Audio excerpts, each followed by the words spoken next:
more relaxing. But let's move straight on to our next matchup, which is going to be FroStee versus che0nsu.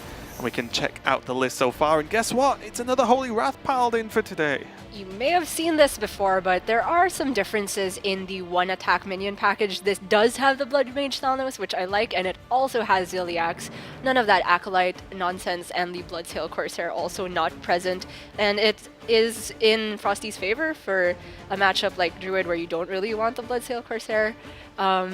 I have not played this matchup too often, to be honest, because these are two decks that have only recently risen in popularity. I wouldn't even say Druid has risen in popularity, just che0nsu strongly believes in the deck, and I guess he thinks it's a mage counter, and here's another way of countering mage and paladin. But once these two decks clash against each other, I'm not sure who has the upper hand. Yeah, I think it's really tough for me because you look at cards like Consecrate, the Wild Pyromancer, tons of spells, healing, and timeout. And you think, great, well, Paladin's just going to be so safe versus Druid that it should be very one-sided. But then, as we said, che0nsu is playing Druid. It's not gone well for him. He's played Druid for the past 2 weeks, and his total score in the league is 1-4, which is definitely not what he is after. But when we look at the Druid list in a second, Druid can just get a win out of nowhere, and I think it's all going to be how FroStee uses these resources to stay safe and make sure he plays around as many of the buffs and the Savage Roars as possible, so he doesn't just die out of nowhere, and instead he has to sort of toe that line between being safe versus the most reasonable counter pushes while still progressing his turn and drawing cards. So we can bring up che0nsu's Druid list in just a second, but I think it is really going to be on che0nsu to create as awkward a board as possible with this list, and also just maybe even try and just threaten or act like he has burst damage at all times to maybe draw out some of this either removal or heal from FroStee. I will say, though, that the Soul of the Forest is a huge problem card for the Holy Wrath Paladin, because even though you're running Wild Pyro, it's very difficult to get multiple procs off of it because the Paladin spells tend to be a bit more expensive. And if the Soul of the Forest lands onto a board where most of the minions have 2 health, you need to go double Consecrate or Consecrate with a Pyro and then another spell on top of that. It's asking for very specific removals, and while I've been criticizing che0nsu's bring of Token Druid today and yesterday, I do think that the way he plays it once we get into the game definitely shows a lot of matchup knowledge. And I think it was against Surrender the other day where he created these boards which were, as you mentioned, just awkward enough that the warrior is unsure whether they should expend removal, and same problems will arise for the Paladin, I think. Yeah, one benefit for FroStee is that if the Soul of the Forest does come down, he can do plays along the lines of Wild Pyromancer or Consecrate, and then a timeout to then buy him a whole additional turn to maybe remove. Obviously, Soul of the Forest into Soul of the Forest would be a problem, but still, there are ways to bridge that gap. But I do agree there are board states that che0nsu's going to and can make that will cause FroStee some issues, because this one's just going to be a little bit tough because the games could end very suddenly. The Druid can either just get the buffs and kill FroStee out of nowhere, or FroStee's going to be able to just draw his deck and stay safe enough with the sheer amount of heal that he has available, because also getting to the point where you threaten lethal through Savage Roar is a problem, because of there's the double flash of light, there's the Kangors, there's the True Silver Champions, there's timeouts, there's so many heal cards and stall. It means that there's time enough for the Paladin to say, oh, actually, I'm safe unless they have exactly double Savage Roar and another buff, which is a big ask of anyone. Yeah, so I'm sure these two players are, they were not expecting to run into each other or this type of matchup just as much as we were not expecting to see Shirvala Paladin versus Token Druid in a meta where most people consider Mage, Hunter, Warrior to be the big 3 classes. But this is just the kind of thing that arises when you have Specialist, and when everybody was afraid to bring Mage and thought it might be better to counter it, and now you have these other strategies coming about as to exactly what is the best way to counter it. Yeah, well, let's go into game number 1. che0nsu, a 1-4 score record in his division, really needs this win against FroStee. FroStee, though, is 2-3, so he would join Surrender in the evening up crew of this weekend of saying you can actually just claw those losses back from earlier in the league. Yeah. Already the hand from che0nsu. I mean, the 3-2 on 2, we saw many people do this. Although it was the Shirvala Paladin doing that against the Warrior, but then this is just something that the Paladin cannot deal with until they get to their 4-mana turn if they want to. I don't think they want to consecrate the 1 minion. It seems like True Silver is the exclusive answer. Yeah, and even this Dreamway Guardians, I always call those Dreamweave Guardians, just out of habit. But yeah, the Dreamway Guardians can be really nice because che0nsu can kind of just ignore this Novice Engineer. There's no real need to get rid of it. Yeah. Not really afraid of anything right now. I mean, there is Consecrate, but it's not worth, removing your opponent's 1/1 Right. to play around the Consecrate. And I guess che0nsu's like, well, if he Consecrates, at least I can Whispering Woods. It's not gonna summon too many Wisps, but at least it is rolling answer into answer. Threat into threat, and asking FroStee to have answer into answer, which is tough to have this early on in the game. And FroStee's already like, I don't want to consecrate just this. There's gonna be much more high priority removal boards, and the True Silver off the top, I think, highly incentivized this. Now he's gonna get very rewarded for holding on to it. Nod from FroStee there, and as well, FroStee is playing double Consecrate, so an advantage that Tom did not have if Tom was playing the matchup with his Holy Wrath Paladin. So FroStee just has that extra little bit of removal, but now this Consecrate is going to be pretty huge. A key point to note in this matchup is that a lot of the time, the Paladin does not have to go for OTK. I'd say a majority of the time, just because Druid gets to a point where they've run out of gas and they do not run card draw, so just being able to stick like a Shirvala can just get you the lethal by attacking naturally. I do think Forest Aid's a big deal though, and the fact that che0nsu has one and his early board's been removed twice. Forest Aid into Forest Aid, when you've drawn out a True Silver, you've drawn out one Consecrate, even if Shrink Ray gets played, well, you lose one attack on every minion, but the minions stick, which is the important part. It needs to be Shrink Ray plus a thing, like Pyromancer, to be able to deal with the board. And yeah, I think che0nsu's still got a long way to go here. He's got some juice. I do agree that the biggest weakness for me of Token Druid is the lack of card draw, because when you top deck it is not a deck that does that very well outside of exactly Forest Aid. So che0nsu already having it's a pretty big deal for me. Yeah. So FroStee had an interesting turn here where he could have used the more expensive card draw of Prismatic Lens, but I think seeing from che0nsu that the turn was Hero Power Pass, which means you can put him on not having landscaping, on not having any sort of cheap minion that turn, Micro Attack Controller. I think FroStee saw the opportunity to maybe seize the board for himself, put down 2 1-attack minions if you drew maybe the Elven Archer, and then use those to somewhat contest the next board. And so I like the Crystology play. And it's also just like in principle of the way you want to draw, you would rather Crystology before all your other draw effects because it's the specific one. Right. It's the one that tutors. I do wonder as well if there's going to be any level of creative bankering in this game, because there are some other targets you could bank. I'm looking at Ziliax, there's Kangor, depending on what your hand is, just to get some extra heal potential. Pretty sure creative banking is illegal, Raven. Hey, I was talking about Hearthstone. I don't know what Well, you're yeah. talking about. I'm just an innocent Hearthstone caster. But for here, I'm not saying it's always the way, but there are options. You don't really always need the double Shivala, right? Against Druid right now, as long as you can poke some damage, they don't really heal that well anymore. Yeah, and I do like the recognition from FroStee here of, yeah, you can take this turn to develop your own minions, and that makes whenever che0nsu finally draws a threat even more awkward for him. Oh my gosh, what a sad hand. Is this actually just swipe? You just take a bad turn and just say, go away, Yeah. heal things. I'm going to swipe, clear it off, put a hero power in there to face, and just call it a day. Yeah, definitely looks like it. At least from che0nsu's perspective, he can just curve out into the Forest Aid. Yeah, I guess the Steladris is slightly better than the hero power, just because FroStee may overreact to it. I don't think he will. Maybe a less experienced player would.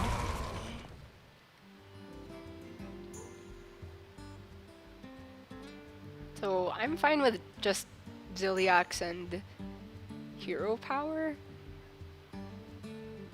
Maybe the hero power is too slow. Like, you kind of want to dump cards because you have so much card draw in hand.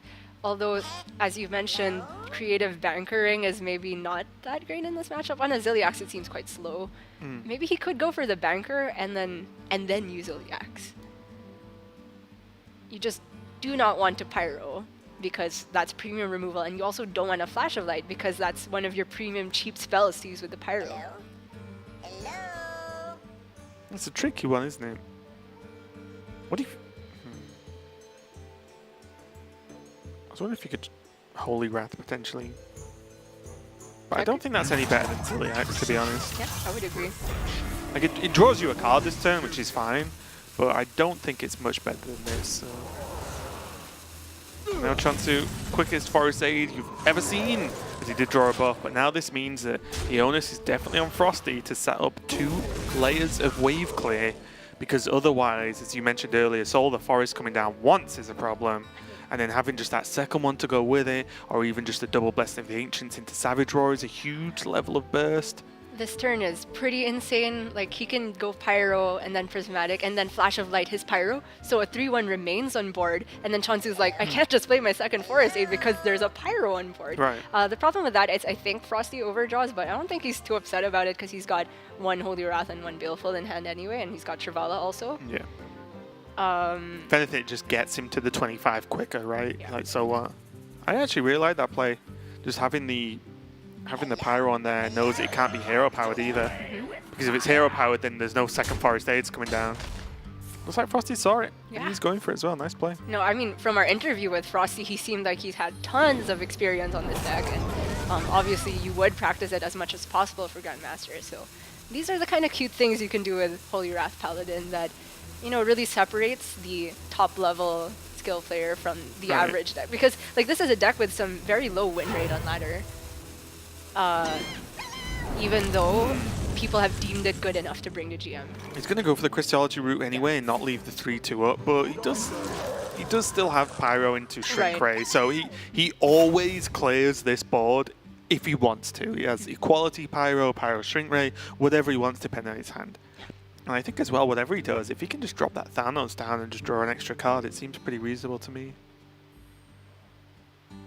Yeah, I'd agree. I mean, he can go for, again, leaving a 3-1 Pyro on board. I feel like it is maybe less relevant now because now che0nsu has the mana to possibly play second Forest Aid and hero power down the Pyro. But I think FroStee just always gets there anyway. I mean, he's sitting on so much card draw. He has timeouts. He still has Equality and I think the other Consecrate. Yeah, this is a lot. The timeouts might just get him there anyway. The one thing he does have to do, he did burn a True Silver, so he does actually have to put che0nsu to 25, and with the armor up hero power, you pretty much have to put them to 24 a lot of the time. There's also no Elven Archer, as that was burnt too. Did he use 1 Holy Wrath earlier? Not that I saw. So he can do the 50 over 2 yeah, turns, right? Yeah. I think that almost always gets there. And so the Prismatic Lens, I'm not sure what % of these 4 cards are minions, but if there's at least 1 minion, 1 spell, then he can just put himself on having the combo next turn because you go Prismatic and Thalnos, that's 3 cards, and then you have the extra draw from the next turn. Yep.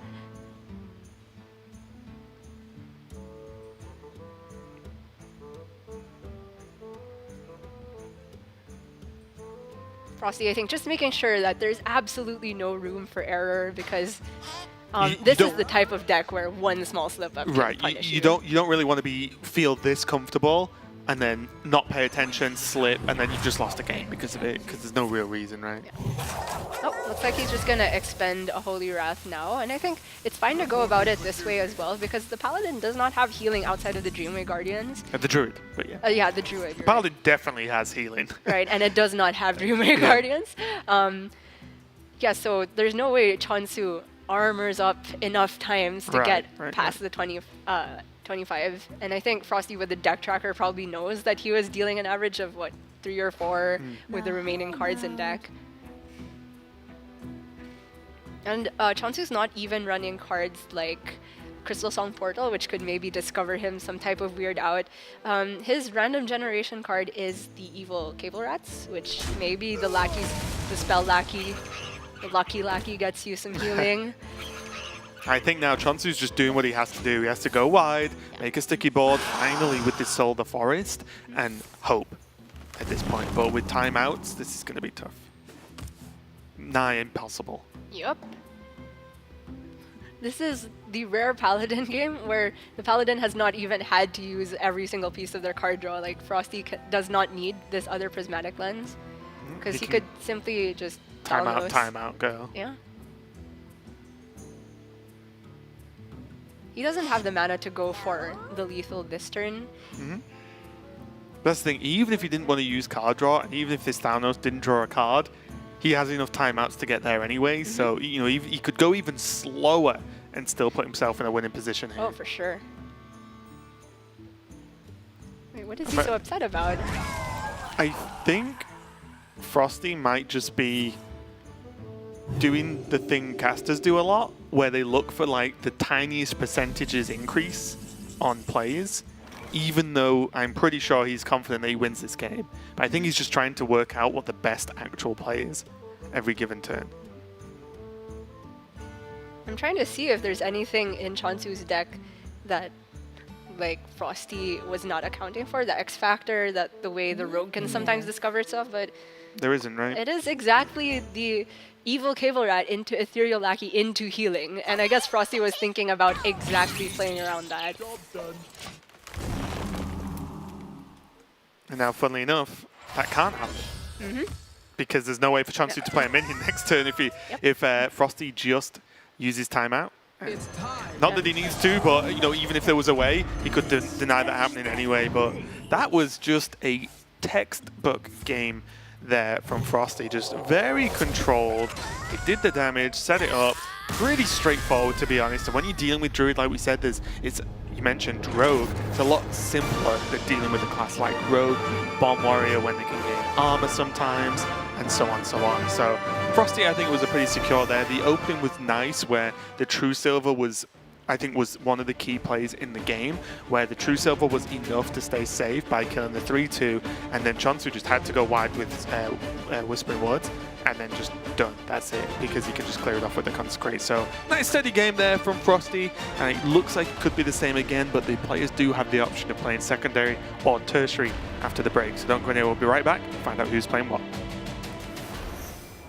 We recently revealed Hearthstone's all-new 3-tiered esports program. Masters qualifiers are already well underway, and now we're ready to share details on the highest level of competitive play, Hearthstone Grandmasters. Are you ready to unlock all the secrets of Hearthstone Grandmasters? Come close and listen. Here goes. Hearthstone Grandmasters is the pinnacle of Hearthstone esports, composed of 48 of the best pro players in the entire world. Grandmasters is divided into 3 regions: Americas, Europe, and Asia Pacific, with each represented by 16 pros. These pros are selected by special invitation from Blizzard Entertainment. Criteria for selection include lifetime earnings, Hearthstone competitive points earned, contributions to the Hearthstone community, and more.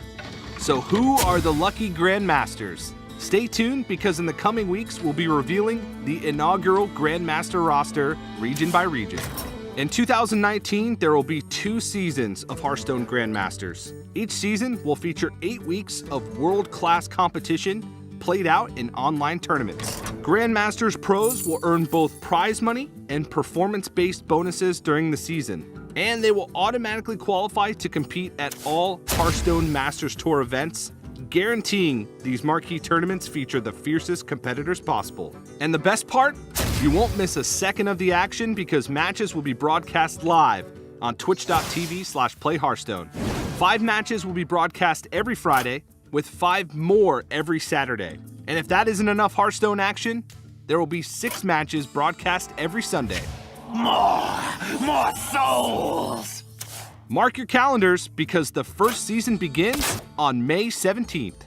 Hearthstone Grandmasters is the pinnacle of professional Hearthstone, where the world's best pros battle it out every weekend online. Think you've got what it takes to reach the top?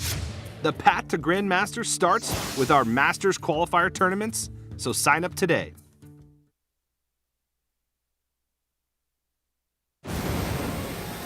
Each teammate I'm calling has stories. This tale's about riches and glories. Deep down in the earth, a king dreams of rebirth and refilling his gold inventories. Such a shame to have lost all that treasure. Join up, be a kobold of leisure. The cards now be calling. Someone new, no more stalling. And we next will be taking her measure.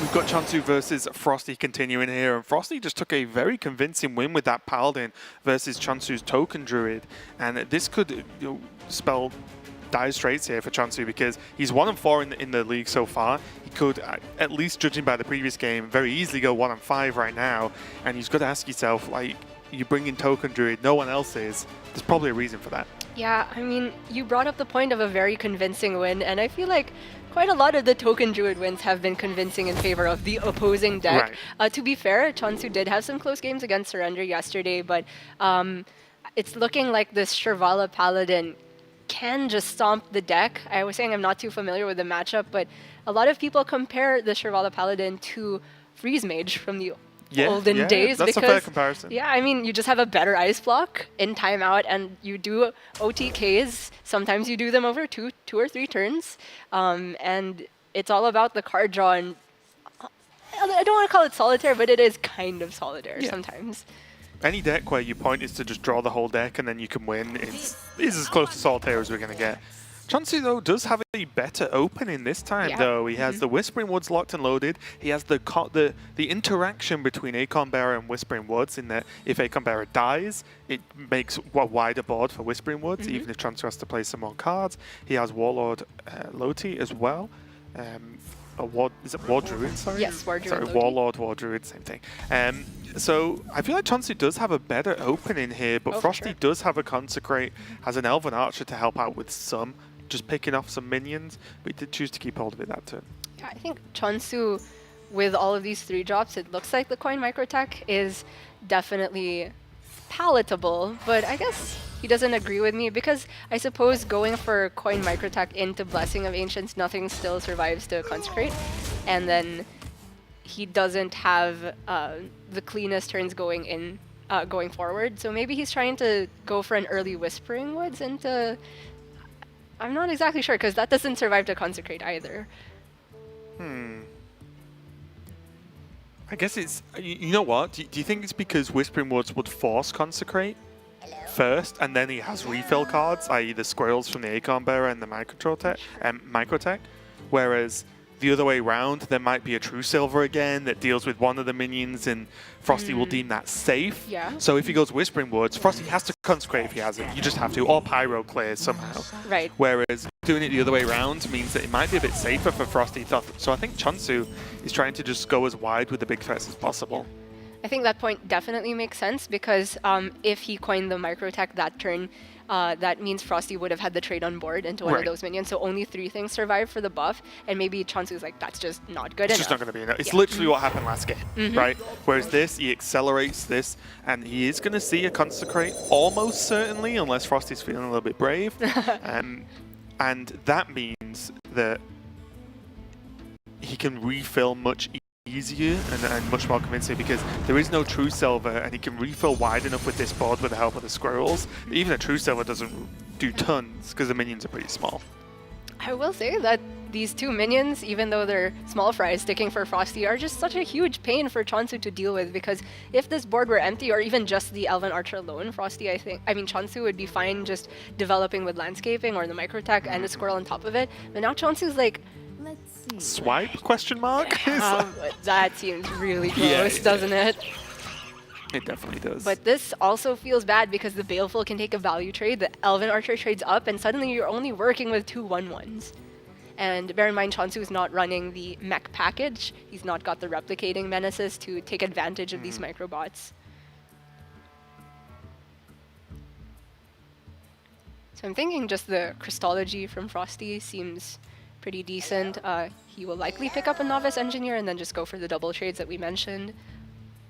Yeah, I wonder what the follow-up, whether Kango's reasonable now, because I understand Kango, you can get way more healing later, but Kango is also a nightmare for che0nsu. It requires a bit of messing around, and even now, it requires trades that che0nsu doesn't really want to do. He wants to be pushing damage right now.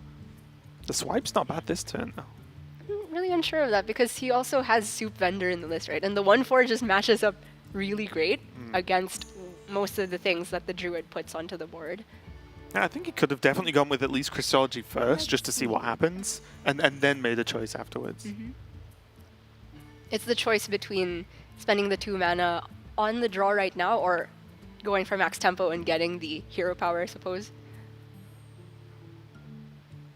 He has chosen a good turn to make the swipe awkward though, because che0nsu, like in theory, would be happy to hero power and swipe this, but he's only on 5 mana. Right.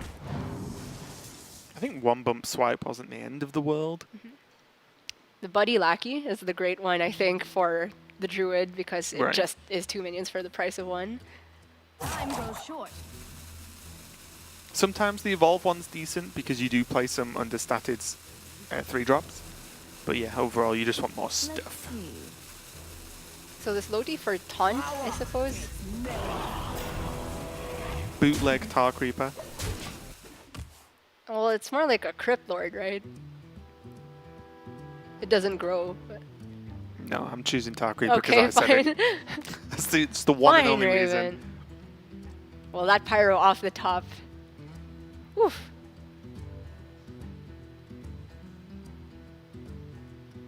I mean, he can just go for 2/1 and 1/1 into the 1/6, then the Kangor into the 1/6 first. Well, I guess it's the same, the Divine Shield. Yeah. Is this just a reasonable shrink ray? I guess that's what FroStee's considering. Yeah. Well, you don't get many good shrink rays because the minions are so low health and attack in this matchup, right? Whereas this shrink ray is a 6 health and you can just triple trade the board Yeah, away. sure. I think this is fine. This is probably as good as it's going to get. Yeah, It actually trades the whole board away in the long term because of the Divine Shield on the Kangor. So, you know, sometimes anyway. So I think that's as good a shrink ray as you're going to get, actually. Whereas the Pyromancer can get much more use in Solar Forest turns. Yeah. Or even just awkward health Yeah, turns. I think it makes a lot of sense. I mean, the players are both still on primary, and maybe FroStee was scared of che0nsu switching over to the list with the tree stuff. But I think, oh, sorry, he knows it's not that because he saw Microtech Controller, Yeah, which is yeah. removed. And so he did not have to worry about saving the shrink ray for anything. So it's pretty good to use it for some value there, whereas the Pyro will almost always get value. Right. I'm sure we see that cloak an uncanny amount of time since the Solar Adventures come out.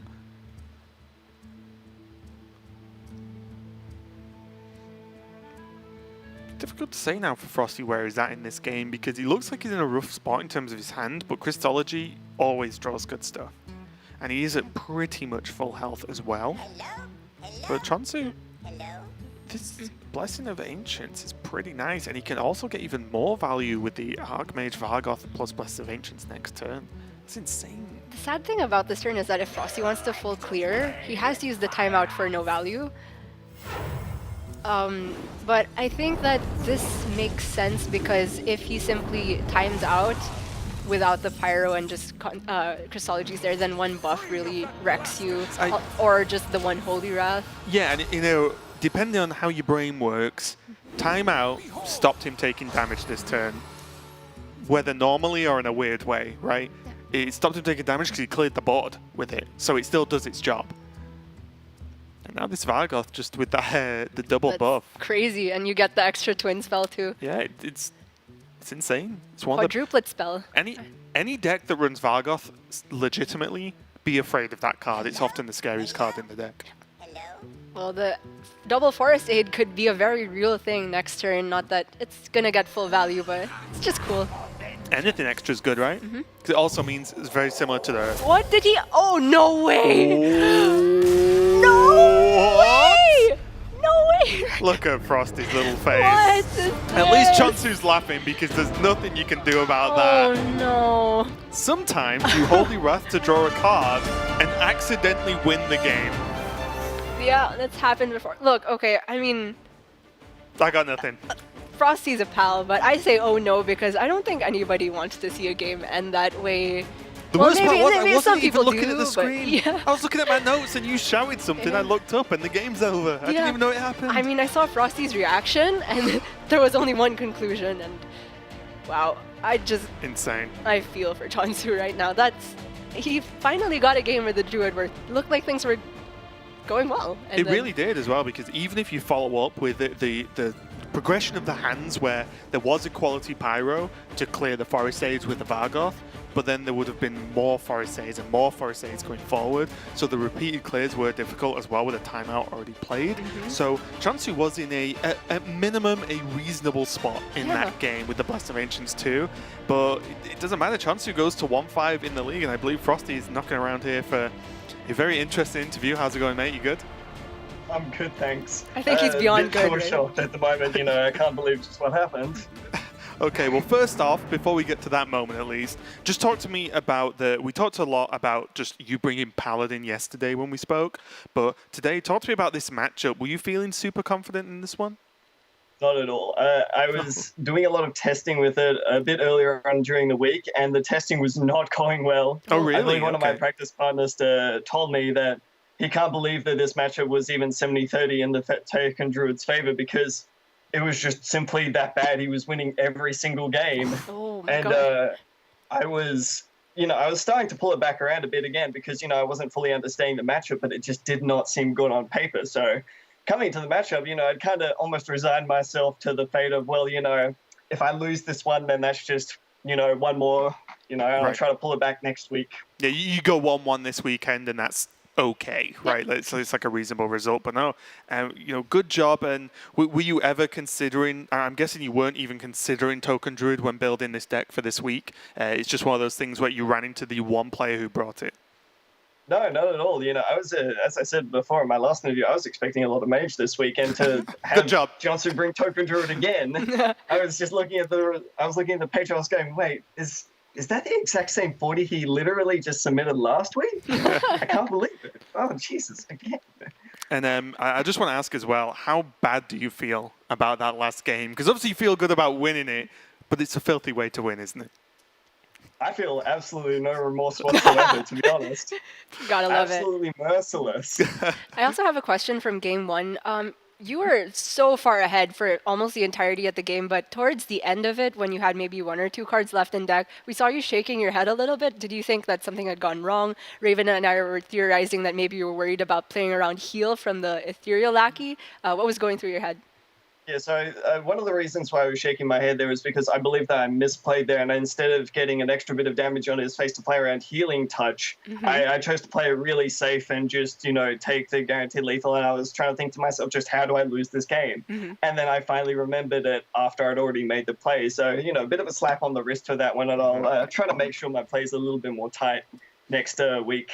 Yeah, I think it's really great to hear from players that you think about the 0.01% Right. versus 0.02% that could give you more favor, even though you're in a super ahead slot, and good to get your insight on that. Yeah, so really cool though, a really crazy way to finish the series at least. It took me by surprise. I wasn't even looking at the screen at that moment in time. So you surprised me and scared me a little bit, but congratulations once again on the win. You've done a great job this weekend. You've got some of Thank those you. wins back on the table, so good job. Thank you.